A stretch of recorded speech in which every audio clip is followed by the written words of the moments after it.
the first time that OWASC has done a joint conference with another organization. So the guys at WASC, who are mostly located around, I'm not sure where they all are from, but agreed to do a joint conference with us to help us organize the conference, to help us find this facility. Jeremiah did a lot of work on the agenda with me, and Anurag did a bunch of work on various other things, and other people at WASC helped as well.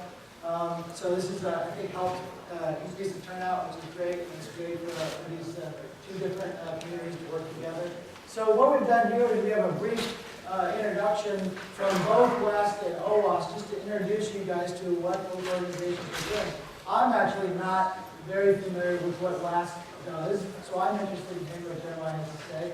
We're going to talk for about half an hour or so, and then Jeff Williams, who's the chair of Owasp5060, will be talking after Jeremiah about what Owasp is about, a little more detailed introduction than what I've done. In general, are these slides for the presentations going to be available on the website at the end of the conference? Yeah, I mean, I went through that really quick, but the intent is within 2 weeks of the conference, all the slides will be available on the website, and eventually the audio video will be on the web somewhere. I'll probably post it through Google Video, I would guess, but we haven't worked out those exact details. But yeah, every conference, all the conference presentations are online, so all the previous conferences that we've had in the past are all online available for you as well. So one of the things that the OWASP conferences do is not only, we get together and talk about great stuff, but there's a lot of material that's historically available for future use on other topics. We introduce Jeremiah Grossman, co-founder of WASC.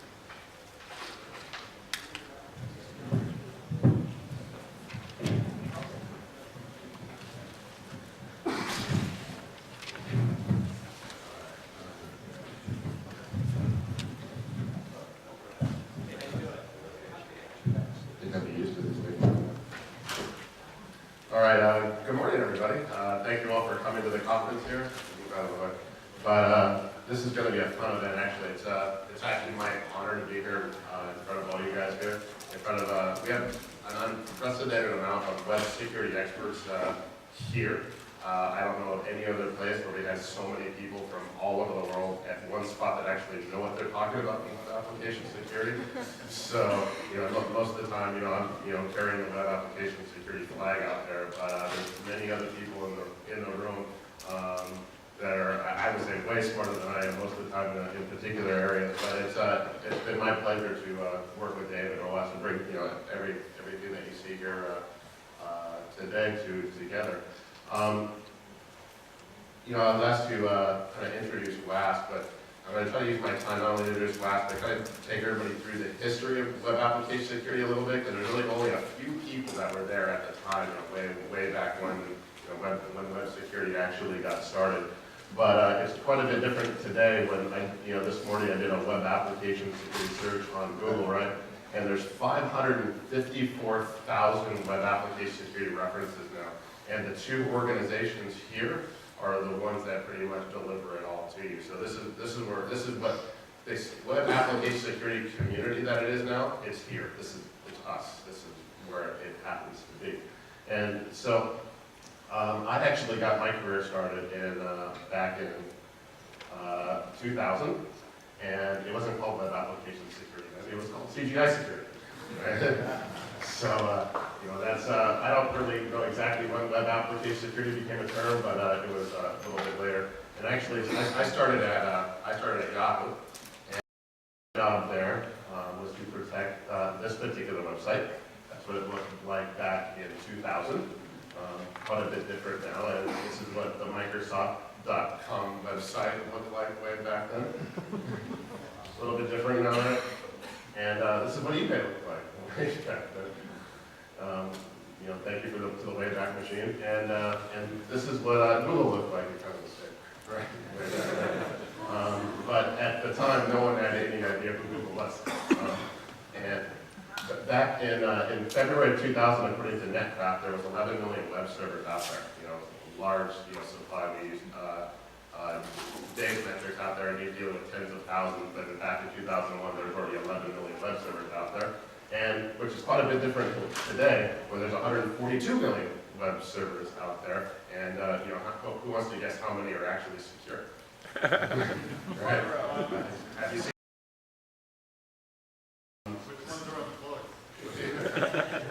So back to Yahoo, where I got a lot of my experience. My job there was to protect 600 websites, 17,000 publicly facing web servers, and 120 million users, and make sure they all played nice.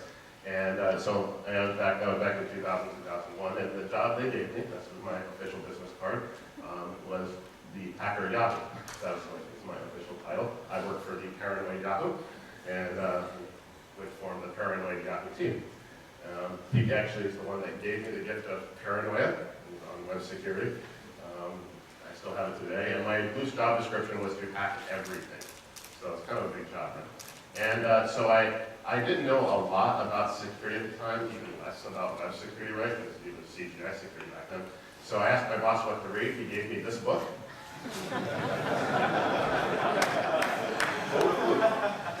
And written by, it was written by this guy.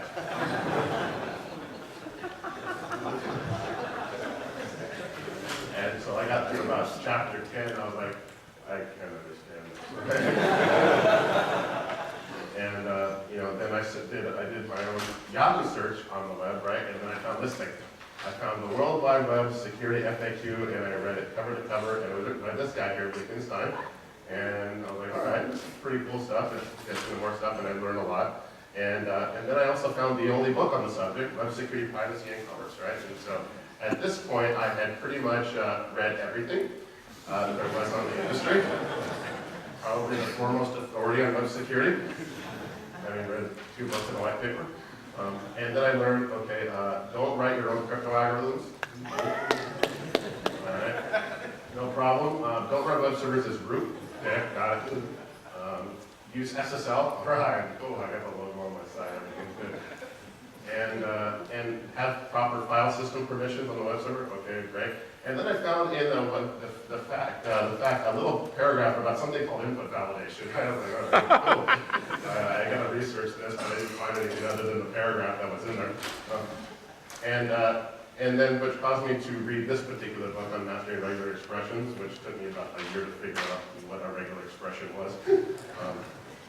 And then I was after done, again, I read all the material. This is web security circa 2000, right? And again, I'm getting hacked by 100, let's say we had 120 million users. The number we had, our best guess was about 1% of our user base was malicious, so that's 1.2 million bad guys all the time. And this is kind of what I had to work with. So I was asking everybody anywhere to do anything for help, and I was reading all this stuff, and I figured out, wait, how does this make a secure website? And I didn't know, so we started talking to vendors, and the vendors gave us this list. The 10 types of web application perversion. I'm going to set that on stage. But they had all these great terms, like stealth commanding. Like, stealth commanding. Okay. I hadn't seen that in the FAQ, right? So I didn't know what it was. Buffer overflows, I was still learning about that. It's kind of the same time frame when LF1 wrote Smashing the Stack for Fun and Profit, so I kind of knew that, but I was using old Perl at the time, so I wasn't really interested. And, they had parameter tampering, forceful browsing. Some of these names still exist today. We even hear cookie poisoning on it. But it was basically, by the vendors and the experts, was a free-for-all for, making up terms. Right? No one knows better, so we just made terms up. So, and that was it. I had read everything. There was no other books, no other white papers, no methodologies, pretty much nothing. So I started to give talks at DEF CON and TourCon, and then I found this guy, Rainforest Puppy. He was doing some really interesting research on something called poison no-bite injection and SQL injection. I had never heard of this stuff. And, so he started writing papers on that, and I figured I had to research it at some point or another. And so that was pretty much the industry in 2001. This is all we knew. I was giving talks at DEF CON and TourCon. And imagine 2001, everybody's installing fixes, right? And I'm on stage at DEF CON in front of 2,000 people going, your firewalls don't work. And no one knew exactly why. No one had any idea what I had to say. I was on stage in front of 2,000 hackers with a Hawaiian shirt on. And that's kind of the way it was. So then the mailing list at the time was actually www.mobilecode. And this is actually where OWASP, actually the whole thought process got started. there's a particular guy I've never actually met, his name was Bacano, said, is there like a place where I can learn about this web security stuff? Perhaps there needs to be a project involved. And Mark jumped onto it. Mark Perfy there, our nice picture, the actual OS founder, said this is a great idea. We should develop this thing, and said a mission. I think we should aim to build an open source recognized standard that covers design, development, and deployment. And that was very interesting because it's only funny in context, but he said, I guess it'll take may take several weeks to do this. Okay. And so he said, great idea. So he gave, one of the few people giving talks. So he gave me a call, and he gave Bill Pennington a call, and he gave another gentleman by the name of Dennis Gross a call. And that's actually where, the OS board, that site went up. And we started working on it, and I'm sure Jeff will get into everything that happened between 2001 and 2007, right? But in the meantime, OS was really focused on application and software security. And there's a whole other group of people that were functioning in and out of OS that said, okay, we know a lot about the software security stuff, but we need standardized terminology, because I had moved from Yahoo to White Hat, right, and everybody was talking about the same thing using different words, and customers were really confused. So we needed standardized terminology, processes to compare methodologies, and visibility to application security, because here's the deal. We were supposed to be recommending best practices for the industry, and we had no idea who was vulnerable to what, who was hacking what, or really anything. We had no visibility to what actually was going on out there on the 142 million websites. So we got a lot of people together from all over the world. These are a lot of the early WASC contributors, a lot of vendors, a lot of enterprises, really, the all-star cast of web application security, the experts. And this is right around 2004 timeframe. And we said, we need to circle around and get a handle on these higher level concepts, terminology, visibility, and things like that, because we're seeing a lot. And that's where WASC came from in 2004. It's an international group of experts, industry practitioners, and organizational representatives. And we produce open source text, wide agreed upon best practice standards for the World Wide Web. So that's what WASC is all about. That's what we developed. So I'm going to take you through a little bit about the projects. So the first thing we did was, there needed to be a community, a way to exchange thoughts on this particular subject and web application security. So we started the web security mailing list, and it grew and grew and grew until it became basically, this is where everybody communicates and sends email web application security, right? And right now there's about 2,600 subscribers, and this is the list that we moderate. And it's been really rewarding for us in a lot of ways. The second project we did, and a lot of people got together, we said we need a web security threat classification because, well, there's all these kinds of gobbledygook terminologies that only we understood what everybody meant. So we decided, okay, what are the different ways to attack a website? Let's name them, define them, and we'll put them in a document, and this is what it'll be. So we created this threat classification project, and it gave us 24 classes of attack, 81 pages of material authored by 18 web security pros, and it's basically in every single scanner product that's out there. I believe they all support it. A lot of consultants support it out there. It's pretty widely supported out there. And we've got translated into 6 different languages, everything from Turkish, Japanese, and so forth. So that was really fun. It was a difficult project, trying to get a dozen or more web security experts to agree on anything. For those that are, Robert Auger is actually working on version 2, so he knows what I'm talking about now. So now he's dealing with dozens of web security experts trying to get them to agree on semantics of definitions of terms, right? So it's a pretty tough project, but that's going well. But now what we know is that in the meantime, since that project, all these websites that are out there, a lot of them are getting hacked at the web application layer. That's kind of the nature of things out there. But we don't know who, when, how. We had no resource. So we developed this web hacking incident database. It's actually a collection of media reported events on who got hacked, and if they were hacked in a web application layer, then we put all these together. And so it's managed and updated by Features Often Breach.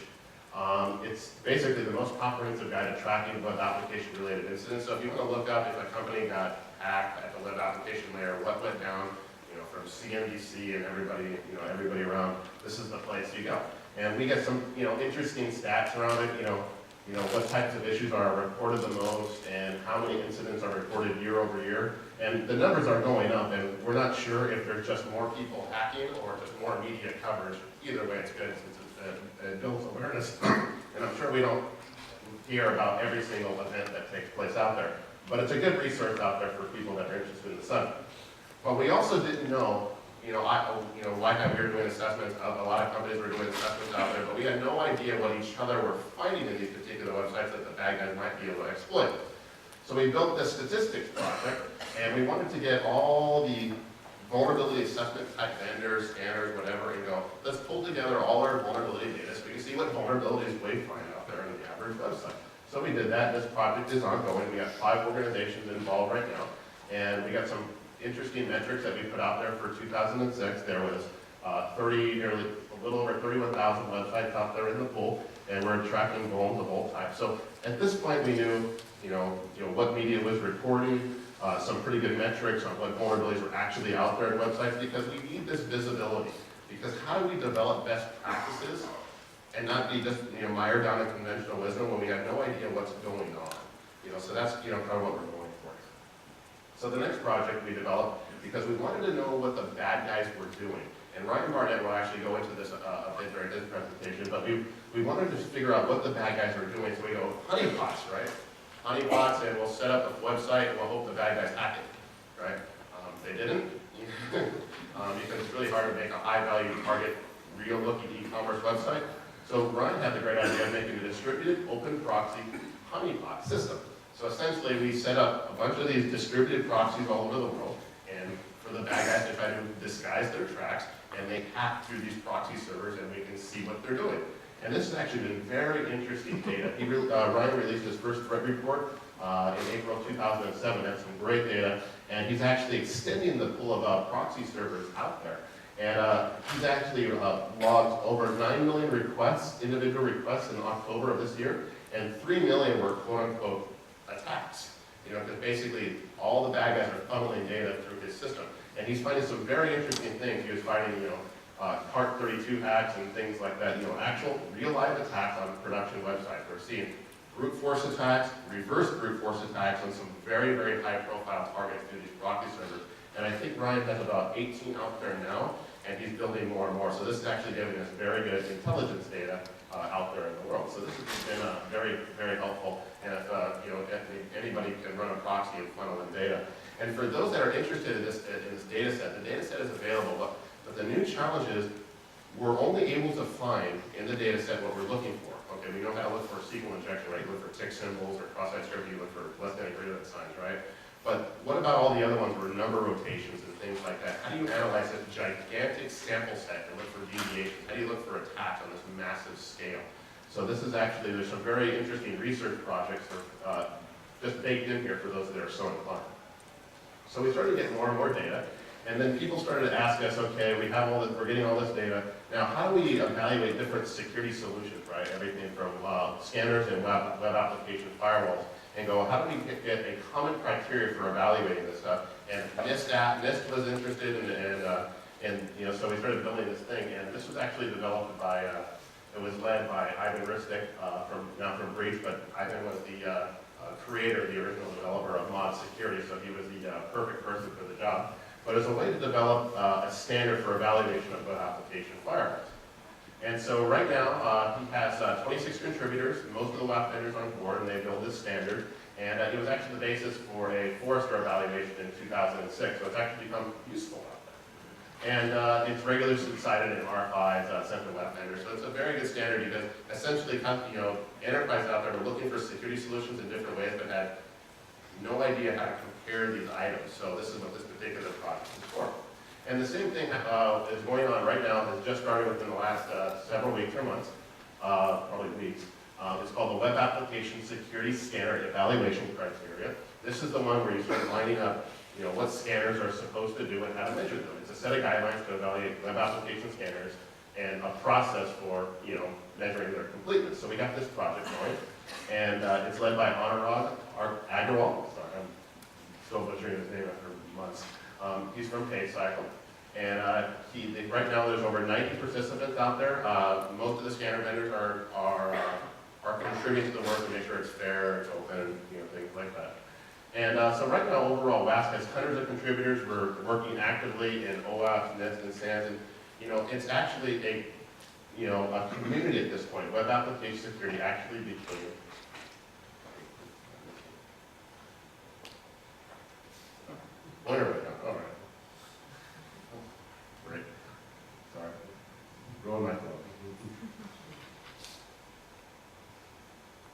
web application finally actually became a community. So WASC is working with Owasp, NIST, SANS, and in many capacities out there. And most of the people that are in these particular organizations, they cross-pollinate, the guys that work in WASC aren't exclusive to WASC, they work in OWASP. The guys that are in OWASP are not exclusive to OWASP, they work in WASC, and they work with NIST and things like that. So it's actually a very cross-pollinating community out there. It's been very good.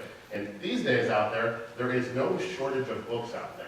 Before I read 3 in all of them, and now there's a whole bunch and more coming out all the time. So this is really good stuff out there. What's that? I've never seen it printed. Is it on Amazon? It's getting there, okay. Well, here, I'll hold it up for you. Somebody can take a picture.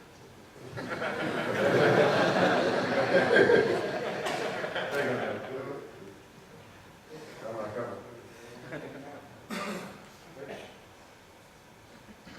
Okay, there you go. You got one shot. All right. So, but right now, so the industry, we've been around, the industry's been around 7 years or so, right? And it's just still getting going, right? How many sites are we actually looking at? All the vulnerability assessment stuff, sites that we're protecting. The education is just getting going. I mean, the CISO of eBay said college now. So that's going to take a while. So this is actually the ground for the very beginning of web application security.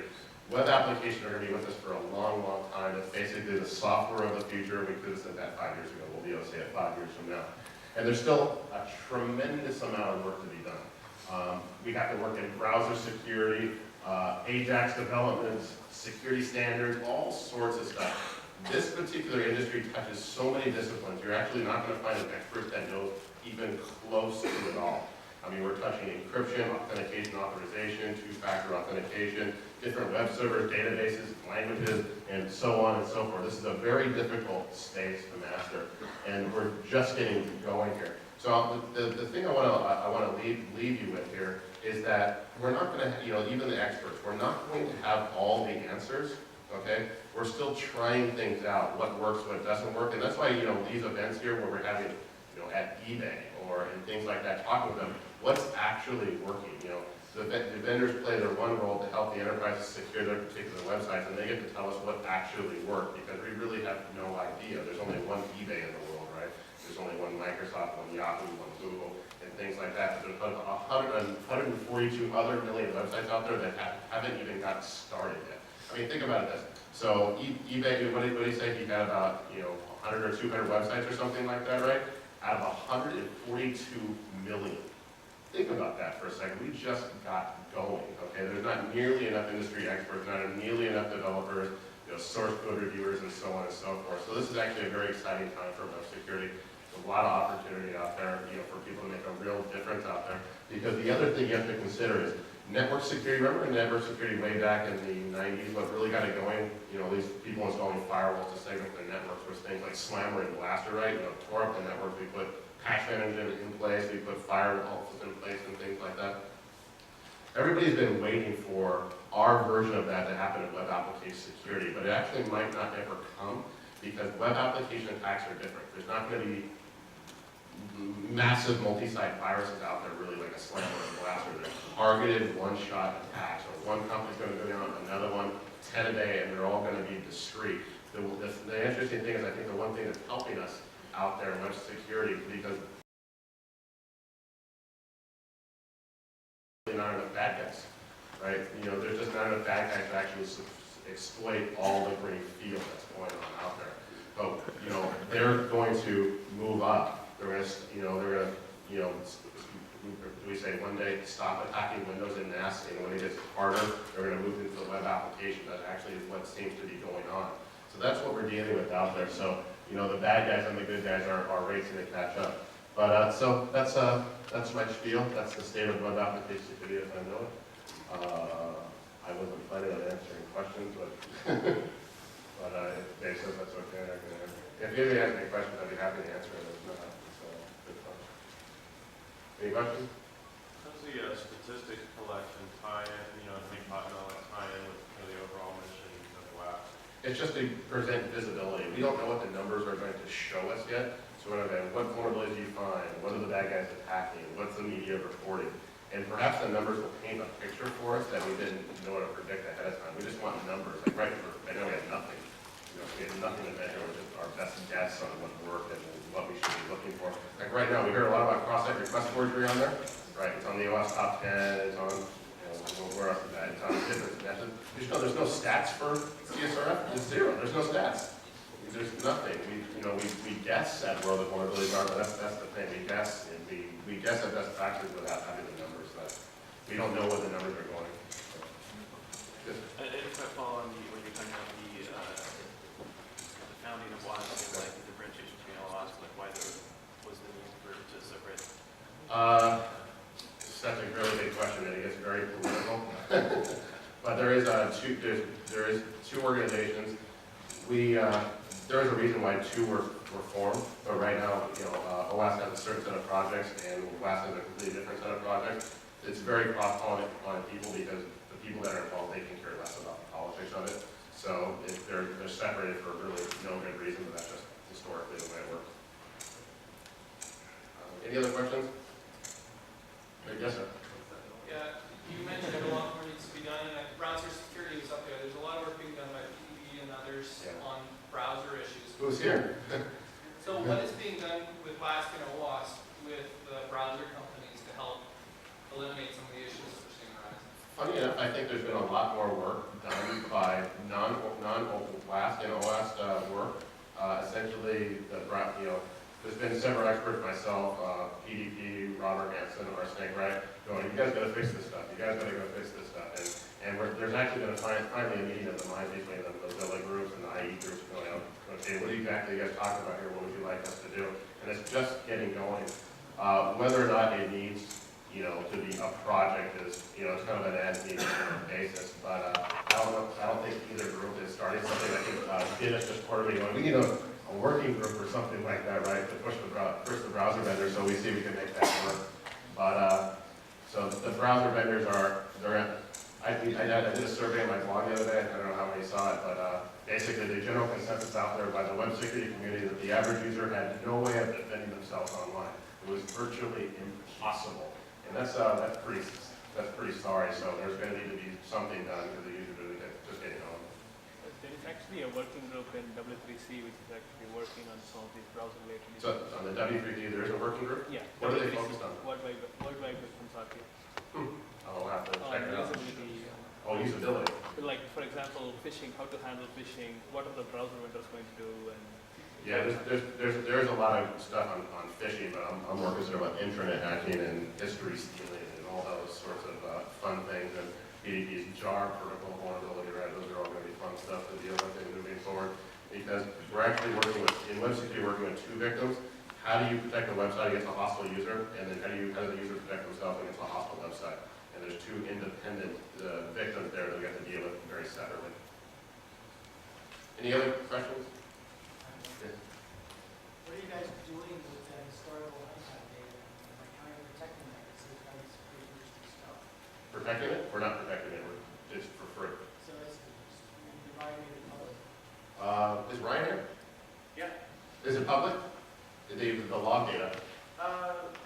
Right now, no. I mean, there's certain sanitization we're doing depending on, like, we were interested in, hey, is anybody sending or receiving credit cards?